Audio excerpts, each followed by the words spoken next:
এসছে সবাই, অনেকের সাথে। এটা 5টায় শুরু হবার কথা কিন্তু এখনো শুরু হয়নি। সাথে আমার ওয়াইফ, বৌদি, দাদা, সবাই আছে।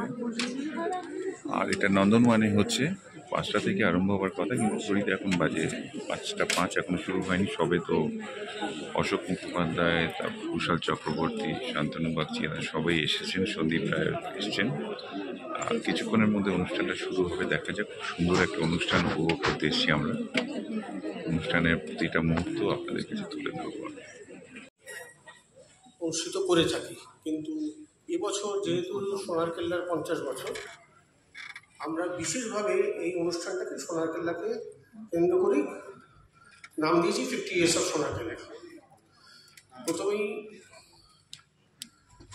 আমাদের সভাপতি শ্রী প্রসাদ রঞ্জন রায়, তিনি দু একটি কথা আমাদের সংস্থা সম্পর্কে বলবেন, এবং তারপর আমি আমাদের যে অতিথিবৃন্দ তাদের সকলকে আমি মঞ্চে অনুরোধ করব, তারা এই সোনার কেল্লার উপর তাদের অভিজ্ঞতার আলোচনাটা করবেন। এবং তারপর আমরা এটা পৌনে 6টা নাগাদ আমরা হয়তো এইটা শেষ করব, এবং 6টার মধ্যে আমরা সোনার কেল্লা সিনেমাটা রিস্টোর্ড ভার্সনটা দেখানো শুরু করব, যেটা আমাদের 8টা 20 মধ্যে শেষ করতে হবে, কারণ 8:30টায় আমাদের এই হল ছেড়ে দিতে হবে। আমি প্রসাদ দাকে বলছি একটু কথা বলার জন্য। আজকের এই অনুষ্ঠানে স্বাগত। অন্যান্য বছর আমরা এই দিনে সত্যজিৎ রায় মেমোরিয়াল লেকচার করি, তার জন্য একটু গুরুগম্ভীর ভাষণ দিয়ে শুরু হয়। আজকে সেসব ব্যাপার নেই। আজকে আমরা সরাসরি সোনার কেল্লার মধ্যে চলে যাব, এবং অল্পক্ষণের মধ্যেই আমরা 50 বছর পিছিয়ে যাব। এই ব্যাপারটা মাথায় রেখে আমি মনে করলাম শুধু দু একটা আমার ব্যক্তিগত অভিজ্ঞতা সোনার কেল্লা নিয়ে আপনাদের সঙ্গে বলি, তারপরে এরা এসে সোনার কেল্লার মধ্যেই ঢুকে যাবেন। যখন সোনার কেল্লা লেখা হয়, বেরোয়, আমি তখন কলেজ ছেড়ে, ইউনিভার্সিটি ছেড়ে চাকরিতে ঢুকবো করছি, ঢুকে গেছি, কোনো বইটা পড়লাম। তারপর যখন সিনেমা হলো 74-এ, তখনও আমি চাকরি করি। আমি তখন প্রথমে দেখতে পারিনি, একবার বোধহয় কলকাতায় এসেছিলাম ছুটিতে, তখন সিনেমাটা দেখি। এর বেশ কয়েক বছর পরে আমার সঙ্গে মানিকদার দেখা হয় একটা কোনো অনুষ্ঠানে। তখন আমি বলেছিলাম যে আমার একটা অভিজ্ঞতার কথা, যে আমরা যখন ভারত দর্শনে যাই, যখন রাজস্থানে, আমাদের মারোয়ার জাংশনের ট্রেন থেকে নামানো হলো, আমরা 20 জন ছিলাম। তো ওখানে যে পাটোয়ারি আমাদের দেখাশোনা করছিল, সে বললো যে যেতে হবে রানাকপুরা জৈন টেম্পলে সন্ধ্যের পর, এবং বললো যে आप लोग तो घुड़सवारी करते हैं तो ऊँट में जाइए, कोई प्रॉब्लम नहीं। তা আমরা তো একটু মুখ চাওয়াচাওয়ি করলাম, কয়েকজন বেশ ভালোই ঘোড়া চালাতো, আমি মোটামুটি চালাতাম, কারণ এইভাবে কি পারা যাবে? তো বললাম আচ্ছা ঠিক আছে, বাট থোড়া প্র্যাকটিস হোনে মে আচ্ছা। সে তৎক্ষণাৎ আমাদের জন্য 20টা উট জোগাড় করে আনলো। তো আমরা আবার মুখ চাওয়াচাওয়ি করে বললাম একটুখানি 15-20 মিনিট স্টেশনের আশপাশে উট চালিয়ে দেখা যেতে পারে কিরম হয়। তো একটুখানি চালিয়েই দেখা গেল ব্যাপারটা মোটেই সুবিধার হলো না। তখন আমরা ডিসাইড করলো, আমাদের ग्रुप लीडर से बोल रहे ये नहीं चलेगा, अगर जीप मिलेगा तो हम जाएंगे। সঙ্গে সঙ্গে লোকটা বললো कोई बात नहीं স্যার, আপনি জিপ आ रहा है। মানে লোকটা আসলে সবই ঠিক করে রেখেছিল, শুধু আমাদের একটু ফাঁপড়ে ফেলার জন্য আগে উটটা দিয়েছিল। তো সেই জিপে করেই আমরা গেলাম। তখন মানিকদাকে আমি বলেছিলাম একটা কোনো অনুষ্ঠানের ইয়ের মধ্যে, যে উটের চড়া আর ঘোড়ার চড়ার মধ্যে একটু তফাৎ আছে, এটা ফিজিক্সের হিসাবে। ঘোড়া চড়ে যে চলে সেটা হচ্ছে 2টো ডিগ্রি অফ ফ্রিডম, সামনে পিছনে আর উপর নিচে। উট যখন চলে, যেহেতু উটের পুঁচটা একটু নড়ে, তাই এখানে 3টে ডিগ্রি অফ ফ্রিডম, আগে পিছিয়ে, উপর নিচে, আর ডাইনে বামে। শুনে মানিকদা হাহা করে হেসে আমার গাড়ে একটা থাপ্পড় মেরে বললেন যে এটা যদি তুমি আমাকে আগে বলতে, আমি এটা সৌমিত্রর মুখে ঢুকিয়ে দিতাম। শান্তনু বাগচি, দ্বিতীয় মুকুল, অর্থাৎ মিস্টেক।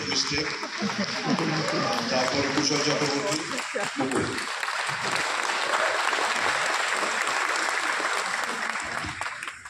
আমি প্রথমে একজনকে ডেকে নেব, তিনি একটা স্পেশাল জিনিস করেছেন এর জন্য। অভিককে আমি একটু স্টেজে রাখতে চাই। উনি নানা রকম কাজ করে অভ্যস্ত, তার মধ্যে চা একটা। তো তিনি আজকের এই ওকেশনে, 50 বছরের ওকেশনে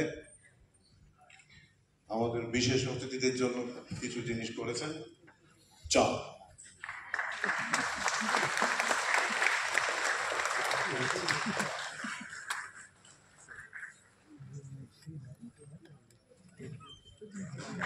থ্যাংক ইউ অভিক।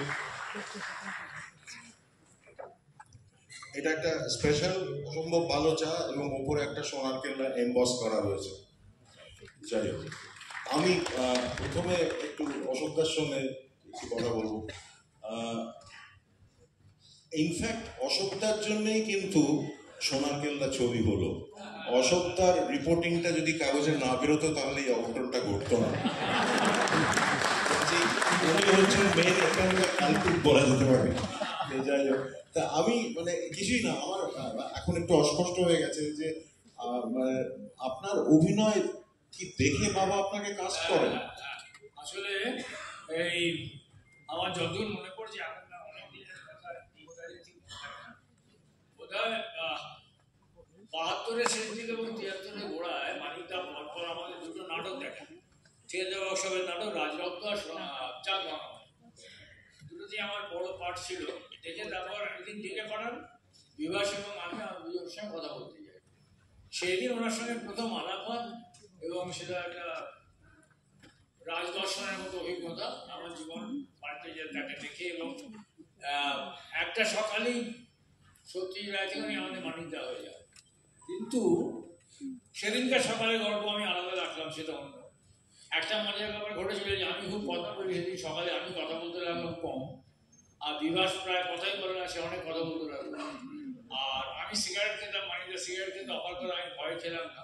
বিভাস প্রায় খাই না, ও খেতে আরম্ভ করলো। রাজার সামনে বসে কিনা ওরা হলো আমাদের, কিন্তু সারাক্ষণ থিয়েটারের কথাই বললেন, আমাদের নাটকের কথা, নানা প্রশ্ন, কোনো চমৎকার চিত্রনাট্য এসব বললেন না, কি করে করলে ইত্যাদি করে। এই কিছুদিন মানে আমার বাড়িতে একটা ফোন, মানে তখন আমাদের মধ্যবিত্ত বাড়িগুলোতে, নিম্ন মধ্যবিত্তই প্রায়, টেলিফোন তখন অনেক বাড়িতে আসেনি, আমার বাড়িতে ছিল।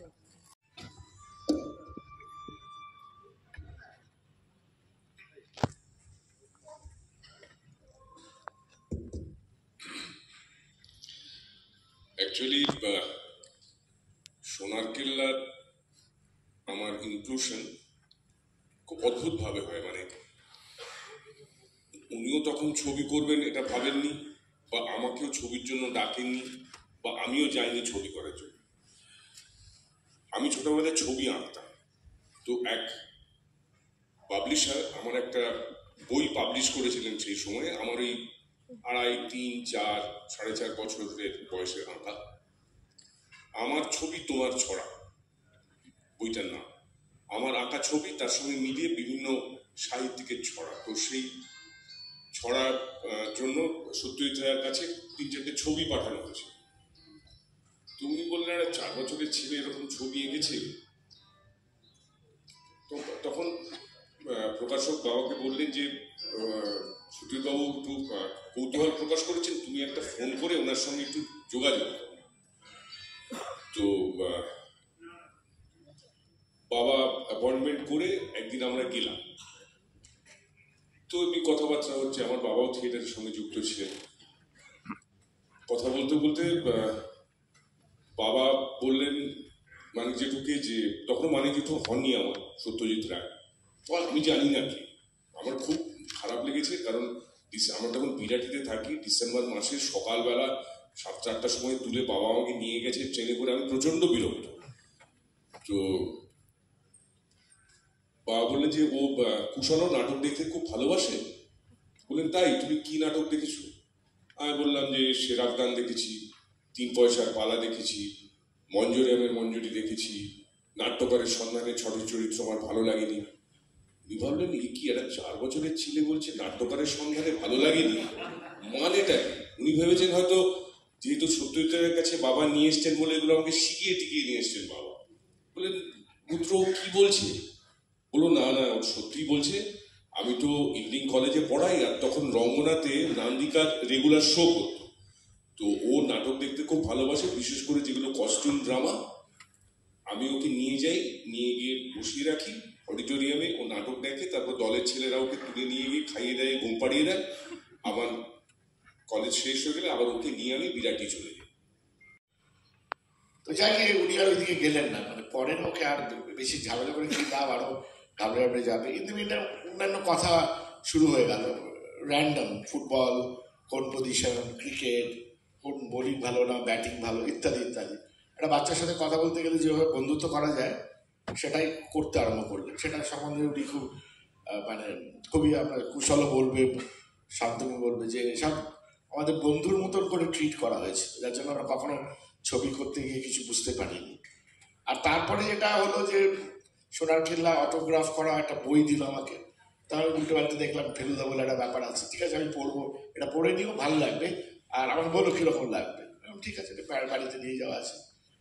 এইবার ইস্যুটা হচ্ছে যে এতক্ষণ তো সত্যজিৎ যখন সই করে দিয়েছে তখন তো বুঝে গিয়েছে সত্যজিৎ, তবে একটা গুপি গাইলে চলে গেল, কারণ ওটা আমার খুব ফেভারিট ব্যাপার। এই সব করতে করতে যেখানে ফিল্মের ব্যাপারটা আসলো যে সোনার কেল্লা আমি করছি, আর ওখানে ফেলুদা আছে আর তপসি আছে, এই তোমার মতন বয়স, আর ডিটেকটিভের অ্যাসিস্ট্যান্ট এত বাচ্চা বয়স, পড়ি তো কি বইটা জানতে হবে। তখন বললেন যে এরকম ছবি করবেন এবং আমি যদি তপসির ব্যাপারটা করি, এইবার আমার একদম পুরো রিফিউজাল চলে গেল। মানে তখনকার দিনে 1973-74 সালে বাঙালির বাড়িতে কি বলা হতো, সিনেমায় নেমেছে, ফিল্মে নেমেছে, মানে স্ল্যাং ওয়ার্ড যে ফিল্মে নেমেছে, যেটা আজকের দিনে মোটেই প্রযোজ্য নয়, কারণ জিনিসটা অন্য একটা মাত্রা লোকে অ্যাকসেপ্ট করে দিয়েছে। বাট ফিল্মে নেমেছে আমার মায়ের মুখটা মনে পড়লো। আর আমি জানি যে যদি কোনো কারণে জানতে পারে আমার মা, তা কি হবে ব্যাপারটা, যেটা হবে সেটা হচ্ছে যে নর্মাল বাংলা ভাষা থেকে বাঙাল ভাষায় চলে যাবে এবং বাঙাল ভাষায় সব কথাবার্তা বাড়িতে আরম্ভ হয়ে যাবে, বুঝতে পারছি। আমি তখন মোটামুটি না করেই মানে আমার দেরি হয়ে যাচ্ছে, আমি বাড়ি যাবো, এইগুলো হলো। তারপরে নিচে চলে গেলাম, তারপর আমার ওপরে ডেকে পাঠালো, এই করতে করতে একটা মানে একটা রিফিউজাল স্টেজ। আমি তখন আমাকে জিজ্ঞেস করলো যে দেখো পয়েন্ট হচ্ছে তোমার ইন্টারেস্ট আছে কিনা।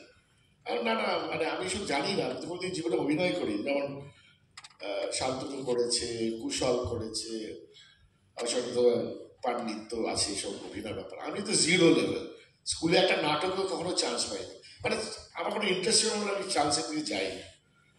তো বললো না সেটা ঠিক আছে, সেটা নিয়ে কোনো একটা প্রবলেম নেই, ইচ্ছে করছে একটু, না মানে না আমরা রাজস্থানে যাবো। রাজস্থান, এবার একটা ইচ্ছের ভাবটা এসছে, ওখানে উঠ চড়বো, উঠে দৌড়বো, উঠ, আমি তো চড়িনি কখনো, উঠবো না, কেউই চড়িনি মোটামুটি, আমরা চলবো। এই উঠটা আসলো, যে আগে প্রসাদটা বললেন উঠের ব্যাপারটা, ঘোড়া ঠিক আছে, এবার উঠটা ডিফিকাল্ট, খুব ডিফিকাল্ট। তারপরে রিভলভারের কথা বলছে, রিভলভার, হ্যাঁ তুমি তো বাঁচাবে ফেলে যাবে। এবার আমরা একটা অন্য জগতে নিয়ে যাচ্ছি, যেখান থেকে আমার যে নাটা ছিল ওটা আস্তে আস্তে কিন্তু 1 ইঞ্চ করে হ্যাঁড়ার দিকে যাচ্ছে। এবার ও বুঝে গেল যে আমার ইন্টারেস্টটা জেগেছে, বলে ঠিক আছে বইটা পড়ে নাও, তারপরে এটা নিয়ে আলোচনা করব। তো আমি আমার এবং বাবা, আমি পার্থদা সব আছি, বাড়িতে ঢুকেছি এবং শান্তনুকে ডাকা হয়েছে। পর্দাটা নামানো ছিল, তো একটা চিৎকার শুনতে পাচ্ছি শান্তনুর, এবং শান্তনু যখন ঘরে ঢুকলো সেটা কিন্তু হেঁটে নয়, সেটা স্কিট করে ঢুকলো, মানে প্র্যাকটিক্যালি স্লিপ করে ঢুকলো, তাতে বাবা মহা ইমপ্রেসড হয়ে গেছে।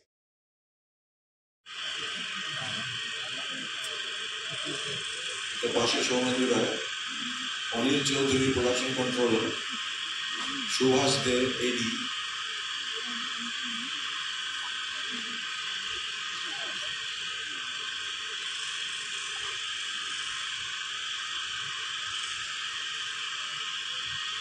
একেবারে কয়লার গাড়িতে কিন্তু আমরা সবাই নিচে কয়লা।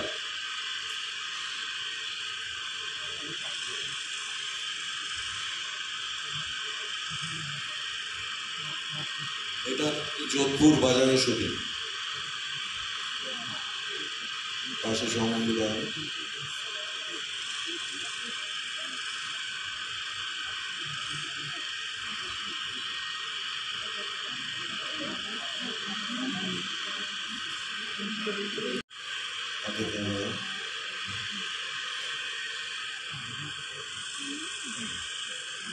গ্রেট কামু মুখোপাধ্যায়,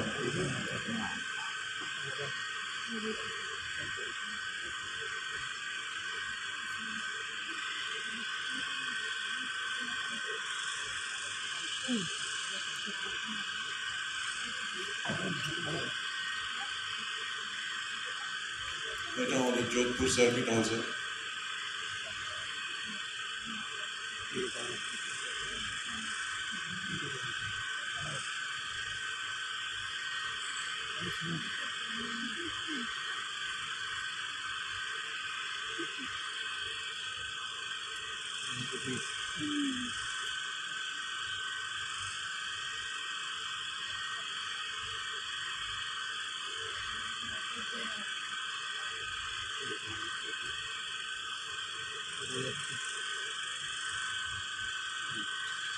এই সেই সোনার কেল্লার উপকারকে আমার প্রণাম।